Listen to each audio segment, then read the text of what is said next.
ప్రస్తుత పరిస్థితులు నివురు కప్పిన నిప్పులా ఉన్నాయి. డిమాండ్ల సాధన కోసం మంగళవారం ఢిల్లీ చలో పేరుతో ఆందోళన చేపట్టాలని అన్నదాతలు నిర్ణయించిన నేపథ్యంలో అక్కడ ఉద్రిక్త పరిస్థితులు తలెత్తే అవకాశం ఉంది. రైతన్నల ఆందోళన నేపథ్యంలో హర్యానా, ఢిల్లీ పోలీసులు అప్రమత్తమయ్యారు. పలుచోట్ల సరిహద్దులను మూసివేస్తూ భారీగా బలగాలను మోహరిస్తున్నారు. 50 కంపెనీల కేంద్ర సాయుధ బలగాలను సిద్ధంగా ఉంచారు.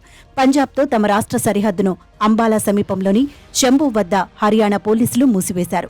రహదారిపై ఇసుక సంచులు, ముళ్ల కంచెలు, కాంక్రీటు దిమ్మెలను అడ్డుగా పెట్టారు. అల్లర్ల నిరోధక బలగాల వాహనాలను నిలిపి ఉంచారు. అత్యవసరమైతే తప్ప ప్రధాన రోడ్లపై ప్రయాణించవద్దని ప్రజలకు సూచించారు. పోలీస్ శాఖ సూచనలు అనుసరించి ప్రజలు తమ ప్రయాణాలను ప్లాన్ చేసుకోవాలని కోరారు.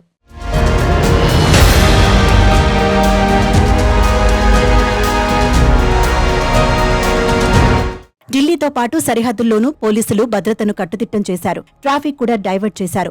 రైతు సంఘాల నిరసన నేపథ్యంలో పోలీసులు ముందు జాగ్రత్త చర్యలు తీసుకున్నారు. రైతు సంఘాల నేతలు రైతులు ఢిల్లీలోకి రాకుండా అడ్డుకునేందుకు సింగు, ఘజీపూర్, తిక్రీ సరిహద్దుల వద్ద బారికేడ్లను ఏర్పాటు చేశారు. సరిహద్దులో గల రహదారిపై మేకులను అమర్చామని పోలీసులు తెలిపారు. బారికేడ్లు దాటి రావాలని చూసే వారి వాహనాల టైర్లు పంక్చర్ అవుతాయని స్పష్టం చేశారు. ఢిల్లీలోకి ప్రవేశించే సరిహద్దుల గుండా భద్రతను మరింత కట్టుదిట్టం చేశారు. 1000 నుంచి 1500 మంది పోలీసులు విధులు నిర్వహిస్తారు. బస్టాండ్, మెట్రో స్టేషన్లు, రైల్వే స్టేషన్లు, రహదారుల గుండా పోలీసులు విధుల్లో ఉంటారు. పంజాబ్, హర్యానా సరిహద్దులను ఇప్పటికే మూసివేశారు. ముందు జాగ్రత్త చర్యగా అంబాలా, కురుక్షేత్ర, కైతాల్, జింద్, హిసార్ జిల్లాల్లో మొబైల్ ఇంటర్నెట్ సేవలు, బల్క్ మెసేజ్ సర్వీసులను నిలిపివేశారు. పంటకు కనీస మద్దతు ధర, గతంలో నమోదు చేసిన కేసులు ఎత్తివేయాలని కేంద్ర ప్రభుత్వాన్ని రైతు సంఘాలు డిమాండ్ చేస్తున్న సంగతి తెలిసిందే. ఈ నెల 8వ తేదీన కేంద్ర మంత్రుల బృందం తొలి విడత జరిపిన చర్చలు కొలిక్కి రాలేదు. సోమవారం చండీగఢ్లో 2వ విడత చర్చలు జరుగుతాయి. మరోవైపు ఢిల్లీ చెలోలో పాల్గొనకుండా నివారించేందుకు కాప్ పంచాయతీలు,